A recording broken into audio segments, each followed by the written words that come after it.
നമസ്കാരം. സ്പെഷ്യൽ റിപ്പോർട്ടിലേക്ക് എല്ലാ പ്രേക്ഷകർക്കും സ്വാഗതം.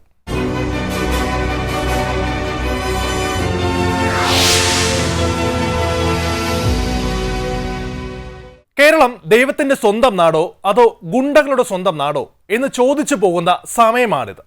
അത്രയും ഗതികെട്ട അവസ്ഥയിലേക്ക് നമ്മുടെ സംസ്ഥാനം കടന്നു പോകുമ്പോൾ നമ്മുടെ സംസ്ഥാനത്തെ പോലീസ് സംവിധാനവും ആഭ്യന്തര വകുപ്പുമൊക്കെ എന്തു ചെയ്യുന്നു എന്നതാണ് പ്രധാനപ്പെട്ട ചോദ്യം.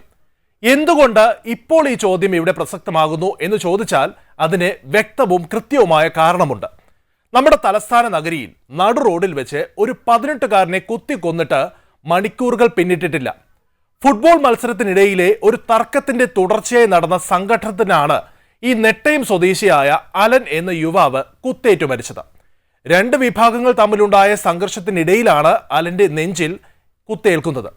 അലന്റെ പിതാവിനെ നേരത്തെ തന്നെ മരിച്ചുപോയി. അദ്ദേഹത്തിന്റെ മാതാവാണ് വീട്ടുകാര്യങ്ങളൊക്കെ തന്നെ നോക്കി നടത്തുകയും ചെയ്യുന്നത്. സഹോദരിയാകട്ടെ നേരത്തെ മരിച്ചു. തൊട്ടു പിന്നാലെ അലൻ പഠനം പൂർണ്ണമായും ഉപേക്ഷിച്ച് മതപഠനത്തിലേക്ക് ചേരുകയാണ്. ഈ വർഷം മെയ്യിലായിരുന്നു ഈ മതപഠന സ്ഥലത്തു നിന്നും അലൻ നാട്ടിലേക്ക് എത്തുന്നത്. 2026 ജനുവരിയിൽ തുടർ പഠനത്തിനായി പൂനെയിലേക്ക് പോകാനുള്ള തയ്യാറെടുപ്പിലായിരുന്നു അലൻ. അങ്ങനെ അങ്ങേയറ്റം സാമ്പത്തികമായി വളരെ പിന്നിൽ നിൽക്കുന്ന ഒരു ചെറുപ്പക്കാരനാണ് ഇന്ന് സംസ്ഥാനത്ത് ഈ ഗതികേട് ഉണ്ടായിരിക്കുന്നത്. അലൻ എന്ന ചെറുപ്പക്കാരൻ ഒറ്റപ്പെട്ട സംഭവമാണോ എന്ന് ചോദിച്ചാൽ അല്ല. സർക്കാരിന്റെ പിടിപ്പുകേടും ആഭ്യന്തര വകുപ്പിന്റെ കെടുകാര്യസ്ഥതയും എന്ന കാര്യത്തിൽ ആർക്കും സംശയമൊന്നുമുണ്ടാകില്ല. നമ്മുടെ നാട് ഗുണ്ടകളുടെ നിയന്ത്രണത്തിനാണ് എന്ന് നിസ്സംശയം പറയാം. ഒരു വശത്ത് ലഹരി മാഫിയ സംഘങ്ങൾ, മറുവശത്ത് ഗുണ്ടാ സംഘങ്ങൾ. ഇങ്ങനെ ദൈവത്തിന്റെ സ്വന്തം നാട് നിയന്ത്രിക്കുന്നത് ഈ വക പ്രവർത്തനങ്ങൾ നടത്തുന്നവരാണ്. പോലീസ് നോക്കുകുത്തിയാണ് എന്ന് ഇതാദ്യമായിട്ടല്ല ഇത്തരത്തിൽ ധ്വനി ഉയരുന്നത്. 1000-ലധികം ഗുണ്ടകൾ ഉണ്ടെന്ന കണക്കെടുത്തിട്ട് അവർക്ക് സ്വൈര്യവിഹാരം നടത്താനുള്ള സംവിധാനമാണ് നമ്മുടെ സംസ്ഥാനത്തെ പോലീസ് സംവിധാനം തരപ്പെടുത്തി കൊടുക്കുന്നത്.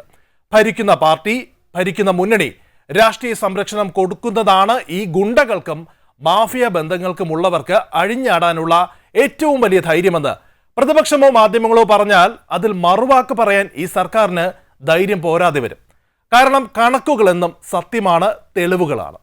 ലിജിൻ, ഫുട്ബോൾ മത്സരത്തിനിടെയുണ്ടായ തർക്കത്തെ തുടർന്ന് അത് ഒത്തുതീർപ്പ് ആക്കാൻ വിളിച്ച ചർച്ചയിലാണ് ഇത്തരത്തിൽ ഒരു 18-കാരനും മതപഠന വിദ്യാർത്ഥിയുമായ അലന് ദാരുണ അന്ത്യം ഉണ്ടായത്. പട്ടാപ്പകൽ നടു റോഡിൽ വെച്ചാണ് അലനെ ഈ ഗുണ്ടാ ലിസ്റ്റിൽപ്പെട്ടവർ കുത്തിയത്.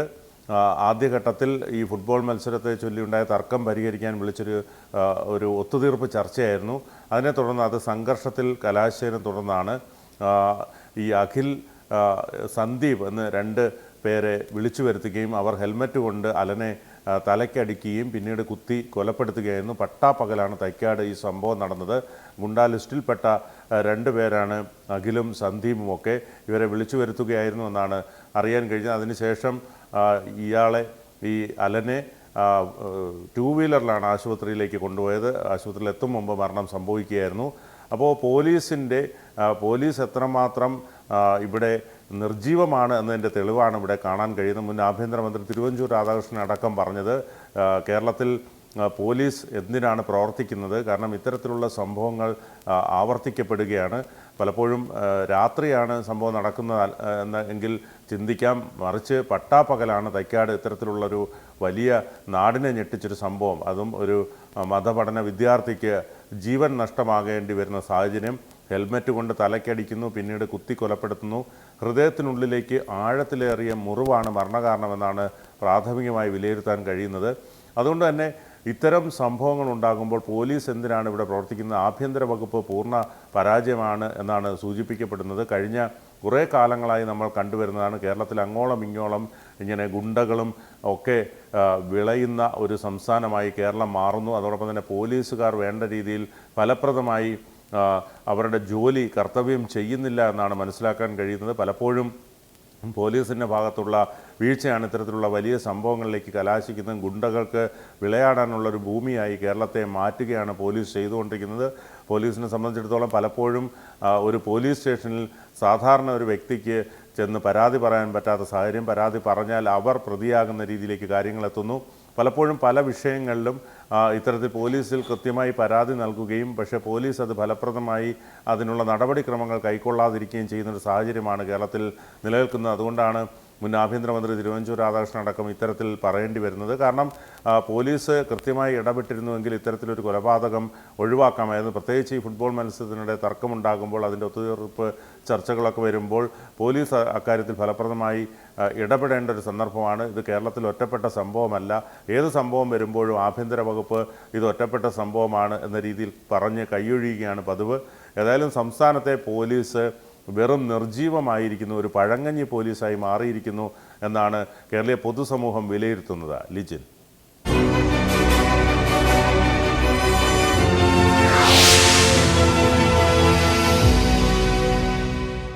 തലസ്ഥാന നഗരിയിൽ ഒരു മാസമായി തുടരുന്ന സംഘർഷം നമ്മുടെ പോലീസിന് തടയാൻ കഴിയാത്തതാണ് ഈ അലൻ എന്ന ചെറുപ്പക്കാരന്റെ കൊലപാതകത്തിൽ കലാശിച്ചത്. സിറ്റി പോലീസ് കമ്മീഷണറുടെ ഓഫീസിന് തൊട്ടടുത്തുള്ള സ്ഥലത്താണ് ഈ കൊല നടന്നത് എന്നതും ശ്രദ്ധേയമാണ്. ഇതേ സ്ഥലത്ത് രണ്ട് സംഘങ്ങൾ തമ്മിൽ ഒരു മാസത്തിനിടെ പലതവണ ഏറ്റുമുട്ടിയിട്ടുണ്ട്. പോലീസ് കമ്മീഷണർ ഓഫീസിന് സമീപത്തു നടന്ന സംഘർഷം പോലും നമ്മുടെ പോലീസിന് തടയാനായില്ല എന്ന് പറയുമ്പോൾ പോലീസ് സ്വന്തം വിലയും നിലയും ഒക്കെ ചിന്തിക്കേണ്ട സമയം ഇതിനോടകം തന്നെ അതിക്രമിച്ചിരിക്കുകയാണ്. കേരളത്തിലെ ആഭ്യന്തര വകുപ്പ് ഒരു തികഞ്ഞ പരാജയമാണെന്ന് ദിനംപ്രതിയുള്ള ഓരോ അനുഭവങ്ങളും നമുക്ക് മനസ്സിലാക്കി തരികയാണ്. കാരണം കേരളം ആഭ്യന്തര വകുപ്പ് എല്ലാ കാലഘട്ടത്തും അത് ഏത് സർക്കാർ ഭരിക്കുമ്പോഴും ഏറ്റവും ഗൗരവത്തോടു കൂടി കൈകാര്യം ചെയ്തിരുന്നൊരു വകുപ്പായിരുന്നു ആഭ്യന്തര വകുപ്പ് എന്ന് പറയുന്നത്. എന്നാൽ നിലവിൽ മുഖ്യമന്ത്രി ആഭ്യന്തര വകുപ്പ് ഏറ്റെടുത്തതിന് ശേഷം അല്ലെങ്കിൽ പിണറായി വിജയൻ ആഭ്യന്തര വകുപ്പിൻ്റെ മന്ത്രി ആയതിനു ശേഷം ഇവിടെ ഒരു കെടുകാര്യസ്ഥയുടെ ഒരു കൂത്തരങ്ങായിട്ട് കേരളത്തിൻ്റെ ആഭ്യന്തര വകുപ്പ് മാറിയിരിക്കുകയാണ്. കാരണം ഇവിടെ കേരളത്തിൻ്റെ പൊതു ഇടങ്ങളിലെല്ലാം ഈ ലഹരി വസ്തുക്കളുടെ എല്ലാം ലഭ്യത ധാരാളമായി വർദ്ധിച്ചുകൊണ്ട് മുന്നോട്ട് പോകുന്നു. കൊച്ചു കുട്ടികൾക്ക് പോലും ഒരു ചെറിയ പെട്ടിക്കടയിൽ ചെന്നാൽ പോലും ലഹരി വസ്തുക്കൾ ലഭിക്കുന്ന ഒരു സാഹചര്യത്തിലേക്ക് മുന്നോട്ട് പോകുന്നു. ക്രിമിനൽ സ്വഭാവം അല്ലെങ്കിൽ ക്രിമിനൽ വാസന വിദ്യാർത്ഥികളുടെയും യുവാക്കളുടെയും ഇടയിൽ വർദ്ധിച്ചു വരുന്നു. ഇതിനെയൊന്നും തടയിടുന്നതിന് വേണ്ടിയിട്ട് യാതൊരു ശ്രമവും ഇവിടുത്തെ സർക്കാരിൻ്റെ ഭാഗത്തുനിന്നോ ആഭ്യന്തര വകുപ്പിൻ്റെ ഭാഗത്തുനിന്നോ ഉണ്ടാകുന്നില്ല. അതുകൊണ്ട് തന്നെയാണ് ദിനംപ്രതി ഈ വയലൻസിനുള്ളൊരു മൈൻഡ് സെറ്റിലേക്ക് കേരളത്തിലെ ചെറുപ്പക്കാരായിട്ടുള്ള ആളുകൾ മാറുന്നത്. അതിനൊന്നും ഗൗനിക്കാതെ ഈ സർക്കാർ മുന്നോട്ട് പോകുന്നു. ഇത് ദൂരവ്യാപകമായിട്ടുള്ളൊരു പ്രത്യാഘാതമുണ്ടാകും. ഒരു തലമുറയെ തന്നെ നശിപ്പിക്കുന്ന തരത്തിലേക്ക് ഇത് മാറുമെന്നതിൽ യാതൊരു തർക്കവുമില്ല. ലഹരിയുടെ വ്യാപനവുമായി ബന്ധപ്പെട്ട് കഴിഞ്ഞ ഒരു 6-7 മാസത്തെ ഗ്രാഫ് നമ്മൾ പരിശോധിക്കുകയാണെങ്കിൽ ലഹരിയുടെ ഉപയോഗം വലിയ തോതിൽ വർദ്ധിച്ചു വരികയാണ്. അത് ഇവിടെ കോഴിക്കോട് ഒരു സ്കൂൾ വിദ്യാർത്ഥിയുമായി ബന്ധപ്പെട്ട് ഒരു വിഷയമുണ്ടായി. അങ്ങനെ എത്രയോ വിഷയങ്ങൾ നിരന്തരമായിട്ടുള്ള പ്രശ്നങ്ങൾ ഉണ്ടാകുമ്പോഴും സർക്കാർ ഇതിൽ ജാഗ്രതയോടുകൂടി ഇടപെടുന്നില്ല എന്നൊരു വസ്തുതയാണ്. ഞങ്ങളൊരു 6 മാസത്തിന് മുൻപ് സംസ്ഥാന കേസ് കമ്മിറ്റിയുടെ നേതൃത്വത്തിൽ ഒരു ക്യാമ്പസ് ജാഗരണ യാത്ര എന്ന് പറഞ്ഞ് കാസർഗോഡ് നിന്ന് തിരുവനന്തപുരത്തേക്ക് ക്യാമ്പസുകളിലേക്ക് ഞങ്ങളൊരു യാത്ര നടത്തി. ലഹരി വ്യാപനം കേരളത്തിൻ്റെ ക്യാമ്പസുകളിൽ നിന്നും പൊതു ഇടങ്ങളിൽ നിന്നും തുടച്ചു നീക്കണം എന്ന ഒരു വലിയ ക്യാമ്പയിൻ ഏറ്റെടുത്തുകൊണ്ട് ഞങ്ങൾ മുന്നോട്ട് പോയി. അന്ന് ഞങ്ങൾ കേരളത്തിൻ്റെ സർക്കാരിൻ്റെ അടുത്ത് ഞങ്ങൾ പറഞ്ഞത് സർക്കാർ നടത്തുന്ന ലഹരി വിരുദ്ധ പോരാട്ടങ്ങൾക്ക് ആദ്യം പിന്തുണ നൽകുന്ന സംഘടനയുടെ പേര് KSU എന്നായിരിക്കും. ഞങ്ങൾക്കതിൽ രാഷ്ട്രീയമില്ല. കാരണം ഒരു തലമുറയെ തന്നെ കാർന്നു തിന്നുന്ന ഒരു ക്യാൻസറായി ലഹരിയുടെ വ്യാപനം വർദ്ധിക്കുമ്പോൾ ഇത് സർക്കാർ അതിൽ ഇടപെടലുകളാണ് നടത്തേണ്ടത്, ക്രിയാത്മകമായിട്ടുള്ള ഇടപെടലുകളാണ് നടത്തേണ്ടത്. ഇവിടെ നടക്കുന്നത് എന്താണ്? ഇത് ഉപയോഗിക്കുന്ന ഉപയോക്താക്കളായിട്ടുള്ള കുറച്ച് ആളുകളെ പിടിക്കുന്നു എന്നതിൽ കവിഞ്ഞ് ഇത് എവിടെ നിന്ന് ഉൽപ്പാദിപ്പിക്കുന്നു, ആരെല്ലാമാണ് ഇതിൻ്റെ സപ്ലൈ ചെയിനെ നിയന്ത്രിക്കുന്നത്, ആരെല്ലാമാണ് ഇതിൻ്റെ വ്യാപനം ഏറ്റെടുത്തുകൊണ്ട് മുന്നോട്ട് പോകുന്നത്, അതിനെ ഒന്നും തടയിടാൻ ഇവിടുത്തെ സർക്കാരിന് സാധിക്കുന്നില്ല. എൻ്റെ യൂസേഴ്സായിട്ടുള്ള വിദ്യാർത്ഥികളായിട്ടുള്ള കുറച്ച് ആളുകളെ മാത്രം പിടിച്ചുകൊണ്ട് ഞങ്ങൾ വലിയ ലഹരി വേട്ട നടത്തുന്നു എന്ന വലിയ രീതിയിലേക്കുള്ള വർത്തമാനം മാത്രം പറഞ്ഞുകൊണ്ട് സർക്കാരിൻ്റെ PR എക്സർസൈസ് മാത്രമാണ് ഇതിൽ നടക്കുന്നത്. പിണറായി വിജയൻ മനസ്സിലാക്കേണ്ടത് ഒരു തലമുറ തന്നെ വലിയ രീതിയിലേക്ക് നാശോന്മുഖമായിട്ടുള്ള സാഹചര്യത്തിലേക്ക് മുന്നോട്ട് പോവുകയാണ്. അതുകൊണ്ട് നമുക്ക് ഈ തലമുറയെ നശിക്കാൻ അനുവദിച്ചുകൂടാ. ലഹരി വ്യാപനത്തെ അതിൻ്റെ സോഴ്സ് കണ്ടെത്തി, ഉറവിടം കണ്ടെത്തി അവിടെ നിന്ന് കട്ട് ചെയ്യാനുള്ളൊരു ശ്രമം ഈ സർക്കാരിൻ്റെ ഭാഗത്ത് ഉണ്ടാകണമെന്നാണ് KSUവിന് ഈ വിഷയവുമായി ബന്ധപ്പെട്ട് പറയാനുള്ളത്. അല്ല, സ്വാഭാവികമായിട്ടും ഇതിൻ്റെ വ്യാപനത്തിനെല്ലാം നേതൃത്വം കൊടുക്കുന്ന ഇടതുപക്ഷത്തിൻ്റെ ആളുകളാകുമ്പോൾ ഞാൻ മനസ്സിലാക്കുന്നത് പിണറായി വിജയനുമായി ബന്ധപ്പെട്ട് അല്ലെങ്കിൽ CPM-ഉമായി ബന്ധപ്പെട്ട് LDFൻ്റെ ആളുകളാണ് ഇതിൻ്റെ ഒരുപക്ഷെ ഇതിൻ്റെ ചങ്ങലയെ അല്ലെങ്കിൽ ശൃംഖലയെ നിയന്ത്രിക്കുന്നതെങ്കിൽ ഒരുപക്ഷെ എങ്ങനെ ഈ സർക്കാർ ഇടപെടും? അതായിരിക്കാം ഇതിനെ പിന്നോട്ടടിക്കുന്ന ഒരു കാര്യം. ഇല്ല എങ്കിൽ 9 വർഷക്കാലമായി കേരളത്തിൽ അധികാരത്തിലിരിക്കുന്ന പിണറായി വിജയൻ്റെ സർക്കാരാണ്. 9 വർഷക്കാലമായി കേരളത്തിൽ ലഹരിയുടെ ഉപയോഗം വലിയ തോതിൽ വർദ്ധിക്കുന്നു. ചെറുപ്പക്കാരായിട്ടുള്ള ആളുകൾ 4ഉം 5ആം ക്ലാസ്സിലുള്ള വിദ്യാർത്ഥികൾക്ക് പോലും ഈ ലഹരി വസ്തുക്കൾ ഒരു വെളിപ്പാടകലെ ലഭ്യമാകുന്നു. നമുക്കറിയാം, നമ്മൾ സ്വിഗ്ഗി, സൊമാറ്റോ പോലെ നമ്മൾ ഭക്ഷണങ്ങളെല്ലാം നമ്മൾ എന്ത് ചെയ്യുന്നു, ഒരു ക്ലിക്കിലൂടെ അല്ലെങ്കിൽ ഓർഡർ ചെയ്യുമ്പോൾ നമുക്ക് ഒരു 5-10 മിനിറ്റിനകം നമ്മുടെ അടുത്തെത്തുന്നു. അതിനേക്കാളും വേഗതയിൽ ഈ പറയുന്ന ലഹരി പദാർത്ഥങ്ങൾ കേരളത്തിലെ ക്യാമ്പസുകളിലേക്കും വിദ്യാർത്ഥികളുടെ ഇടയിലേക്കും ഈവൻ ഹോസ്റ്റലുകളിലേക്കും വീടുകളിലേക്കും എത്തുകയാണ്. എന്തുകൊണ്ട് സർക്കാരിന് ഇതിന് തടയിടാൻ സാധിക്കുന്നില്ല? അപ്പോൾ ഇതിനെ നിയന്ത്രിക്കുന്ന ശൃംഖല എന്ന് പറയുന്നത് ഈ സർക്കാരുമായി ബന്ധപ്പെട്ട ആളുകളാണ്. അവരുടെ വലിയ ഫണ്ടിങ് സോഴ്സായിട്ട് ഈ ഡ്രഗ് മാഫിയ മാറിയിട്ടുണ്ട്. അതുകൊണ്ട് തന്നെയാണ് സർക്കാർ ഇതിനൊരു ലാഘവ ബുദ്ധിയോട് കൂടിയിട്ട് കാണുന്നത്. അത് തടയിടണം എന്നാണ് നമ്മുടെ ആവശ്യം. ഇപ്പം പൊതുവേ ഭയങ്കര കൂടുതലാണ്, സ്കൂളുകളിലും അതുണ്ട്.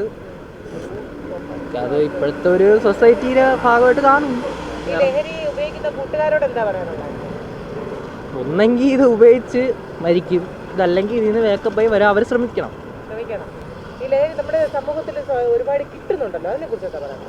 ഇഷ്ടം പോലെ കിട്ടുന്നുണ്ട്. ഇന്ന് സ്കൂളുകളിൽ തന്നെ കൂടുതലും നോക്കിക്കഴിഞ്ഞാൽ സ്കൂളുകളിലാണ് കൂടുതലും വരുന്ന ലഹരി ഉപയോഗം. പൊതുവെ എല്ലായിടത്തും ഉണ്ട്. ഇപ്പോൾ നമ്മൾ താമസിക്കുന്ന വീടിനടുത്തായാലും എല്ലായിടും യൂസ് ചെയ്യുന്ന കൂടുതലാണ്, നല്ല രീതിയിൽ കിട്ടുന്നു. ഇതിനെതിരെ നിങ്ങളുടെ കുട്ടികളുടെ മനസ്സിൽ എന്താണ്? ലഹരി ഉപയോഗിക്കണോ? ഉപയോഗിക്കാത്തവർ ഇതിലോട്ട് വീഴരുത്. ഉപയോഗിക്കണവരെ നമുക്കിനി തിരിച്ച് കൊണ്ടുവരാൻ ശ്രമിക്കാം. പക്ഷേ അത് അവരും കൂടെ ഉൾക്കൊള്ളുക. കാരണം എന്താ പറയാനുള്ളത്? ഇതൊന്നുമില്ല, അത് ലഹരി ആരും ഉപയോഗിക്കാതിരിക്കണം എന്ന് മാത്രമേ പറയാവുള്ളൂ. ലഹരി ആരും ഉപയോഗിക്കാതിരിക്കണം എന്ന് മാത്രമേ പറയാവൂ. കാരണം ഉപയോഗിച്ച് കഴിഞ്ഞാൽ അതിൽ നിന്ന് വീണ്ടും വരാൻ പറ്റാത്ത അവസ്ഥയാവും. അതുകൊണ്ട് ഉപയോഗിക്കാതിരിക്കണതാണ് എപ്പോഴും നല്ലത്. ഇതല്ലാതെ ലഹരിക്കെതിരെ നമുക്ക് അത് ലഹരിയിലോട്ട് പോവാതെ അല്ലാതെ നമ്മുടെ ലൈഫ് എങ്ങനെയൊക്കെ ഹാപ്പി ആക്കാം? കായികപരമായി ഹാപ്പിയാക്കാം. ഇപ്പം എന്നെ സംബന്ധിച്ചോളം ഞാനൊരു കായിക ഇതിലാണ് കൂടുതലും. കായികപരമായിട്ട് ഹാപ്പിയാക്കാം. ഇല്ലെങ്കിൽ പാട്ടുണ്ട്, ഡാൻസ് ഉണ്ട്, അങ്ങനെയുള്ള ഇഷ്ടംപോലെ കാര്യങ്ങളുണ്ട്. മൊബൈൽ ഫോൺ ഇപ്പം മിസ്യൂസ് ചെയ്യുന്നവരും കാണും, നല്ല രീതിക്ക് ചെയ്യുന്നവരും ഉണ്ട്. അങ്ങനെ യൂസ് ചെയ്യാൻ പല കാര്യങ്ങളും ഉണ്ട്. ഇഷ്ടംപോലെ കളി, ഫുട്ബോൾ ആയാലും ക്രിക്കറ്റ് ആയാലും നമുക്ക് കായികപരമായി തന്നെ ഇന്നും ഈ കേരളത്തിൽ ഇപ്പോഴും കായികപരമായിട്ട് നല്ല കഴിവുള്ള കുട്ടികളുണ്ട്. അവർക്ക് അംഗീകാരം കിട്ടാത്തവരും ഇഷ്ടംപോലെ ഉണ്ട്. അപ്പോൾ അവരെയൊക്കെ ഒന്ന് കൊണ്ടുവന്നാൽ ഈ പകുതി കാര്യങ്ങൾ ഇങ്ങനെ തന്നെ നിന്നു പോകും എന്നൊരു വിശ്വാസമുണ്ട്. അപ്പോൾ അത് അവരെ ചെയ്യും എന്നൊരു ഇതിൽ നമ്മൾ മുമ്പോട്ട് പോകും. സർക്കാരിനോടൊന്നും പറയാനില്ലേ, പ്രത്യേകിച്ച് ഇപ്പോഴത്തെ വിദ്യാഭ്യാസത്തിനോട്. കാരണം എന്താണ് ചെയ്യണമെന്ന് അവർക്ക് മാത്രം അറിയാം. പാവപ്പെട്ട ഞങ്ങളും ഇതിൻ്റെ പിറകെ ഓടുന്നു, ഇത്ര മാത്രമേ ഉള്ളൂ. ലഹരി ഉപയോഗം നമ്മുടെ നാട്ടിലിപ്പോൾ കൂടിക്കൊണ്ടിരിക്കുന്നൊരു കാര്യമാണ്. പക്ഷെ അത് ഒട്ടും നല്ലതല്ല. എന്തു പറയാം, സ്കൂളിലെ കുട്ടികളൊക്കെ ലഹരി ഉപയോഗിക്കുന്നുണ്ടോ? അങ്ങനെ ഇല്ല, അങ്ങനെ ഒന്നും അറിയില്ല. ഈ സ്കൂളിൽ ലഹരി ഉപയോഗത്തിനെതിരെ നിങ്ങൾക്ക് ബോധവൽക്കരണം അങ്ങനെയൊക്കെ കിട്ടുന്നുണ്ടോ? ബോധവൽക്കരണം ഇപ്പോൾ 2-3 തവണയായിട്ട് 2-3 സാറുമാർ വന്ന് നമുക്കതിനെപ്പറ്റി ക്ലാസ് ഒക്കെ എടുത്തിരുന്നു. ചെറിയ കുട്ടികളാണോ ലഹരി ഉപയോഗിക്കുന്നത്? അവരോട് എന്താ പറയാനുള്ളത്? ചെറിയ പ്രായത്തിലേ ഇത് ഉപയോഗിച്ച് തുടങ്ങി അവരുടെ ലൈഫിൻ്റെ പകുതിയാണ് അവർ ഇതിന് വേണ്ടി കളയുന്നത്. അതുകൊണ്ട് അവരെ തിരിച്ച് ജീവിതത്തിലേക്ക് തിരിച്ചു കൊണ്ടുവരാൻ സർക്കാർ ഇപ്പോൾ തന്നെ പല പദ്ധതികളും ചെയ്യുന്നുണ്ട്. ഇനിയും കുറച്ചും കൂടെ ക്ലാസ്സുകൾ സ്കൂളുകളിൽ വരണം.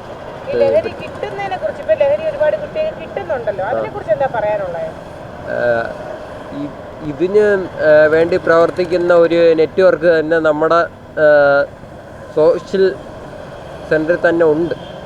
അതുകൊണ്ടാണ് ഇതിങ്ങനെ സപ്ലൈ ആയിക്കൊണ്ടിരിക്കുന്നത്. അവരെ കണ്ടുപിടിച്ച് അവരെ നേരെ നിയമത്തിന് നടപടിക്ക് വിധേയമാക്കണം.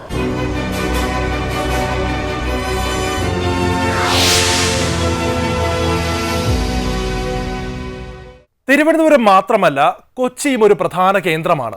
ഗുണ്ടകളുടെ അഴിഞ്ഞാട്ടം സ്ഥിരം പല്ലവിയാണ് ഇവിടെ. എന്നാൽ ഇന്ന് കൊച്ചി വിട്ട് മറ്റു ജില്ലകളിലേക്കും നഗരങ്ങളിലേക്കും ഈ ലഹരി ഗൂണ്ടാ മാഫിയകൾ പടർന്നു കയറുകയാണ്. ഒരിക്കൽ ഉപയോഗിച്ചാൽ ജീവിതകാലം മുഴുവൻ അടിമയാക്കാൻ MDMA മതി എന്നാണ് വിദഗ്ധർ ചൂണ്ടിക്കാണിക്കുന്നത്. നമ്മുടെ പോലീസും എക്സൈസും ഒന്ന് തുനിഞ്ഞിറങ്ങിയാൽ ഈ ലഹരി മാഫിയയുടെ വേരെറുക്കാൻ അധിക സമയമൊന്നും വേണ്ട. ഏതെങ്കിലും ഒരു സംഭവം ഉണ്ടാകുമ്പോൾ മാത്രം ഓപ്പറേഷൻ ഡി ഹണ്ട് എന്നൊക്കെ പറഞ്ഞ് വേട്ടയ്ക്കിറങ്ങുന്നത് ശരിയാണോ എന്നതാണ് പ്രധാനപ്പെട്ട ചോദ്യം.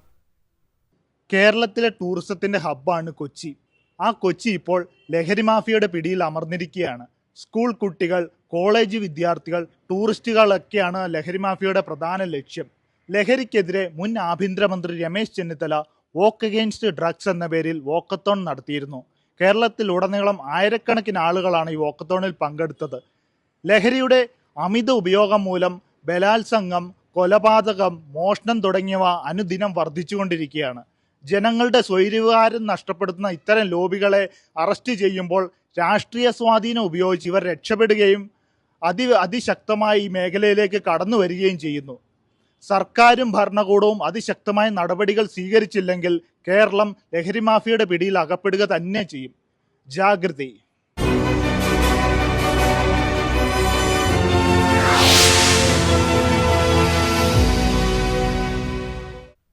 കേരളത്തിലെ പോലീസും ഗുണ്ടകളും തമ്മിലുള്ള ബന്ധം എന്താണ്? പ്രസക്തമായ ചോദ്യമാണ്. ക്രമസമാധാനം പാലിക്കേണ്ട പോലീസ് ആ രീതിയിലാണോ ഇന്ന് ഈ ഗുണ്ടകളോട് ഇടപെടുന്നത്? ഉത്തരം അല്ല എന്നു തന്നെയാണ്. ഗുണ്ടകളുടെ തോളിൽ കൈയിട്ട് ചങ്ങാത്തം പുലർത്തുന്ന കേരള പോലീസ്. അതിനേക്കാൾ ദുരന്തം ഇതേ ഉദ്യോഗസ്ഥരെ സേനയിൽ തുടരാൻ അനുവദിക്കുന്ന പിണറായി സർക്കാരും ആഭ്യന്തര വകുപ്പുമാണ്. സംസ്ഥാനത്തെ പോലീസിന്റെ നിഷ്ക്രിയത്വം, ആഭ്യന്തര വകുപ്പിന്റെ പിടിപ്പുകേട്, ഇതെല്ലാം പറഞ്ഞിട്ടും ഞാനൊന്നും അറിഞ്ഞില്ലേ രാമനാരായണ എന്ന ഭാവത്തിൽ തുടരുന്ന സർക്കാരിന്റെ മനോഭാവം തന്നെയാണ് നമ്മുടെ നാട് നേരിടുന്ന ഏറ്റവും വലിയ ആപത്ത്.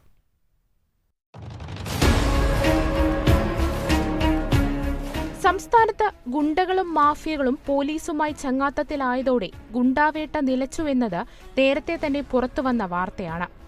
കാപ്പ ചുമത്തുന്നതിലും കരുതൽ തടങ്കലിലാക്കുന്നതിലുമടക്കം ഇതാണ് സ്ഥിതി. ഗുണ്ടാബന്ധമുള്ള പോലീസുകാരെ ക്രമസമാധാന ചുമതലയിൽ നിന്ന് ഒഴിവാക്കുന്നില്ല എന്നതാണ് പിണറായി സർക്കാർ ഇവർക്ക് നൽകുന്ന പരിഗണന. ഗുണ്ടകൾ നാട്ടിൽ വിലസുന്നു. മേൽനോട്ട ചുമതലയുള്ള ഉദ്യോഗസ്ഥർ അനങ്ങുന്നില്ല. ഒത്താശ ചെയ്യുന്നതോ ആഭ്യന്തരമന്ത്രിയും സർക്കാരും.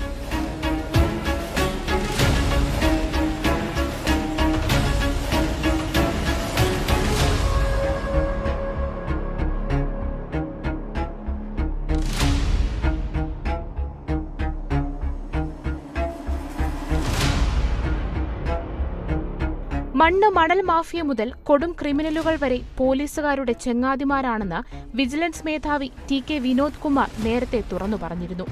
മുഖ്യമന്ത്രിയുടെ special private secretary R Rajasekharan നായരുടെ സഹോദരൻ ശ്രീകുമാരൻ നായരെ ഗുണ്ടകൾ മർദ്ദിച്ച് കിണറ്റിലെറിഞ്ഞതിനെ തുടർന്നാണ് ഗുണ്ടാ മാഫിയ ബന്ധമുള്ള പോലീസുകാർക്കെതിരെ നടപടി കർശനമാക്കിയത്. തുടർന്ന് ഗുണ്ടാബന്ധമുള്ള ചില പോലീസുകാർക്കെതിരെ നടപടിയുമുണ്ടായി. മംഗലാപുരം സ്റ്റേഷനിൽ മാഫിയ ബന്ധമുള്ള പോലീസുകാരെ സ്ഥലം മാറ്റി.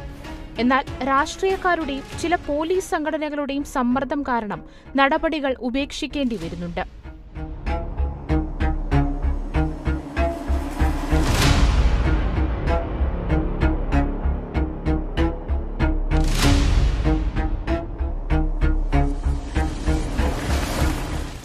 പോലീസ് റിപ്പോർട്ട് അനുസരിച്ചാണ് ഗുണ്ടകൾക്കെതിരെ കളക്ടർമാർ കാപ്പ ചുമത്തുന്നത്. എന്നാൽ കളക്ടർക്കുള്ള അപേക്ഷയിൽ തെറ്റായ വിവരങ്ങൾ ഉൾപ്പെടുത്തി ഗുണ്ടകളെ രക്ഷിക്കാനുള്ള ശ്രമവും നടക്കാറുണ്ട്.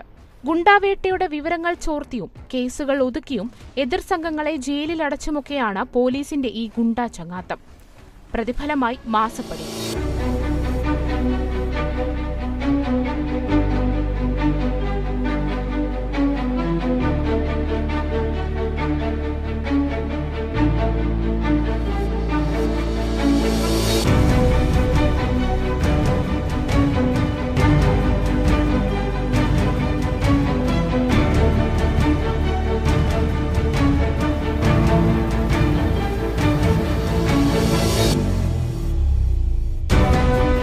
പരാതി നൽകുന്നവരെ ഭീഷണിപ്പെടുത്തി പിൻവലിപ്പിക്കും.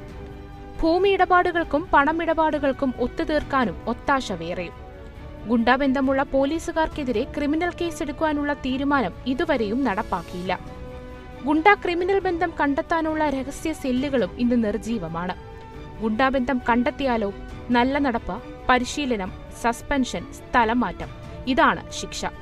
പിന്നെ എങ്ങനെ നന്നാകും നമ്മുടെ നാട്? ഗുണ്ടാ നേതാക്കൾക്കായി എതിരാളികളുടെ ഫോൺ ചോർത്തും. പരാതി നൽകുന്നവരെ ഭീഷണിപ്പെടുത്തി പിൻവലിപ്പിക്കും. ഭൂമി ഇടപാടുകൾക്കും പണമിടപാടുകൾക്കും ഒത്തുതീർക്കാനും ഒത്താശ വേറെയും. ഗുണ്ടാബന്ധമുള്ള പോലീസുകാർക്കെതിരെ ക്രിമിനൽ കേസെടുക്കാനുള്ള തീരുമാനം ഇതുവരെയും നടപ്പാക്കിയില്ല. ഗുണ്ടാ ക്രിമിനൽ ബന്ധം കണ്ടെത്താനുള്ള രഹസ്യ സെല്ലുകളും ഇന്ന് നിർജീവമാണ്. ഗുണ്ടാബന്ധം കണ്ടെത്തിയാലോ? നല്ല നടപ്പ്, പരിശീലനം, സസ്പെൻഷൻ, സ്ഥലം മാറ്റം, ഇതാണ് ശിക്ഷ.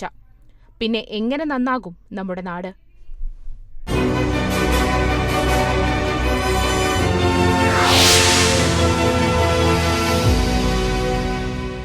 രണ്ടായിരത്തി 2021 മുതൽ, അതായത് രണ്ടാം പിണറായി സർക്കാർ അധികാരത്തിൽ വന്നത് മുതൽ ലഹരി മാഫിയ കേരളത്തെ കാർന്നു തിന്നുന്നു എന്ന് ഒറ്റ വാക്കിൽ പറയാം.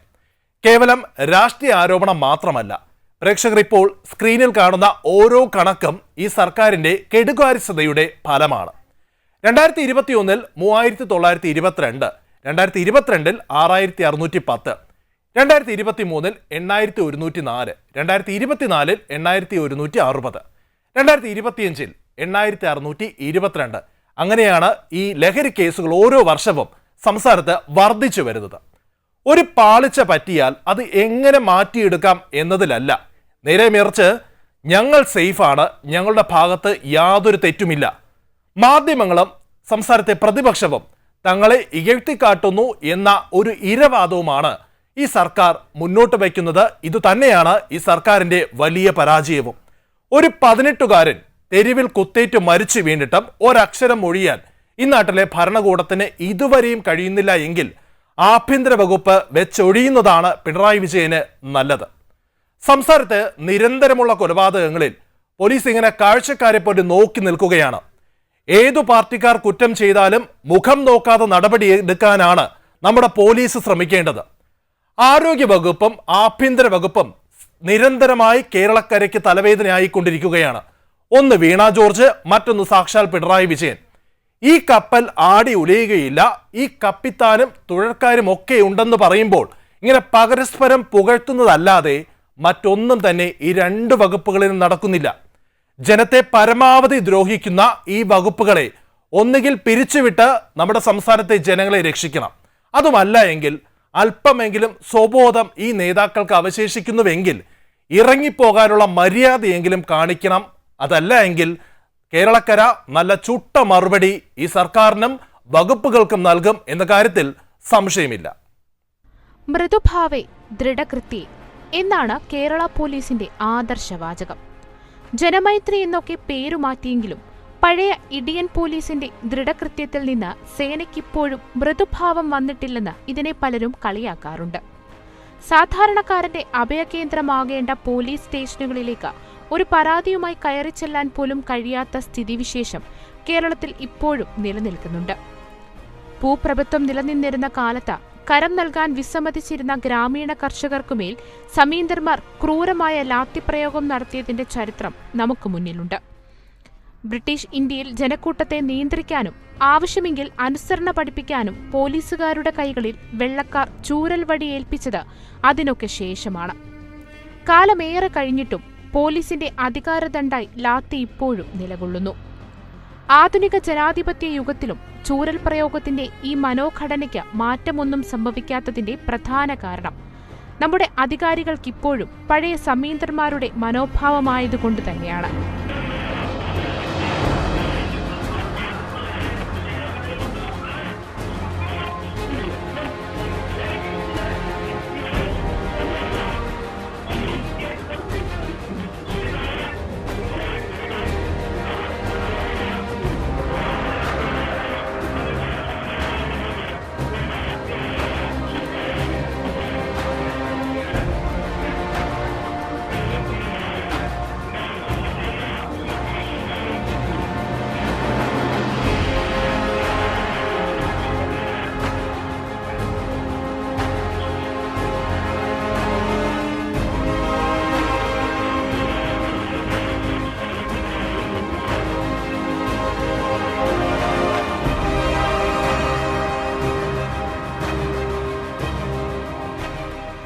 പോലീസ് നിയമങ്ങളിൽ കാലോചിത പരിഷ്കാരം ആവശ്യപ്പെടുന്ന 900 പഠന റിപ്പോർട്ടുകളും നിർദ്ദേശങ്ങളും കോടതി വിധികളുമെല്ലാം ഉണ്ടായിട്ടും അധികാരിവർഗം അതൊന്നും കേട്ട ഭാവം നടിക്കാത്തതിന്റെ കാരണവും മറ്റൊന്നുമല്ല. ഇതിന്റെയൊക്കെ ദുരിതം പേറാൻ വിധിക്കപ്പെട്ടിരിക്കുന്നത് പാവപ്പെട്ട സാധാരണക്കാരാണ്. പോലീസ് സേന ഇങ്ങനെയൊക്കെ മതിയെന്ന നിലപാടാണ് ഭരിക്കുന്നവർക്കും. ആഭ്യന്തരമന്ത്രി എന്ന നിലയിൽ പിണറായി വിജയൻ സമ്പൂർണ്ണ പരാജയമാണെന്ന് രാഷ്ട്രീയമായി അദ്ദേഹത്തെ അനുകൂലിക്കുന്നവർ പോലും സമ്മതിക്കുന്ന കാര്യമാണ്. അടിസ്ഥാനപരമായി ഒരു പോലീസ് നയം രൂപവൽക്കരിക്കുന്നതിൽ അദ്ദേഹം വിജയിച്ചിട്ടില്ല. സർവം സേനയ്ക്ക് വിട്ടുകൊടുക്കുക എന്നതാണ് അദ്ദേഹത്തിന്റെ നിലപാട്. കോവിഡ് കാലത്ത് ലോക്ക്ഡൌൺ നിയന്ത്രണങ്ങൾക്കായി പോലീസിനെ കെട്ടഴിച്ചു വിട്ടത് ആരും മറന്നിട്ടുണ്ടാകില്ല. ആരോഗ്യ അടിയന്തരാവസ്ഥയ്ക്ക് ലാത്തി കൊണ്ട് പരിഹാരം കാണാനാണ് അന്ന് ശ്രമിച്ചത്. പിന്നീട് സൈബർ കേസുകളിൽ പോലീസിന് സവിശേഷ അധികാരം നൽകുന്ന നിയമനിർമ്മാണത്തിനും ആഭ്യന്തരമന്ത്രി തുനിഞ്ഞു.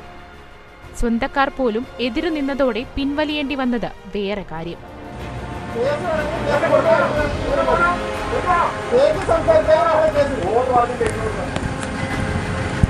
നിങ്ങൾ പുറത്ത് പറഞ്ഞത് ഗവൺമെന്റ് പറഞ്ഞു, പ്രധാനമന്ത്രി പറഞ്ഞു, മുഖ്യമന്ത്രി പറഞ്ഞു, ജില്ലാഭരണം പറഞ്ഞു, നാട്ടുകാരൻ പറഞ്ഞു, പത്രം പറഞ്ഞു. നിങ്ങൾ ആര് കൂടരുത് ഇത്ര പണിയുണ്ട്. ഇയാള് ചെയ്യുന്നതല്ല. നന്നായി വരട്ടെ, മുട്ടുമടക്കട്ടെ, നന്നായി വണ്ടി. ഒരു തത്വദീക്ഷയുമില്ലാതെ ആളുകൾക്കുമേൽ UAPA അടക്കമുള്ള ജനാധിപത്യ വിരുദ്ധ വകുപ്പുകൾ ചേർത്ത് കേസെടുക്കുന്നതും സംഘപരിവാർ കേന്ദ്രങ്ങളോട് മൃദുസമീപനം സ്വീകരിക്കുന്നതുമടക്കമുള്ള ആഭ്യന്തര വകുപ്പിന്റെ മറ്റ് നടപടികളും ഒട്ടേറെ തവണ ചർച്ചയായിട്ടുണ്ട്. ചുരുക്കത്തിൽ ആഭ്യന്തര വകുപ്പ് ഒരു ഒഴിയാബാധയായി സാധാരണക്കാർക്കുമേൽ നിൽക്കുകയാണ്. കാലോചിത പരിഷ്കാരമില്ലാതെ മറ്റൊന്നുമല്ല പ്രതിവിധി.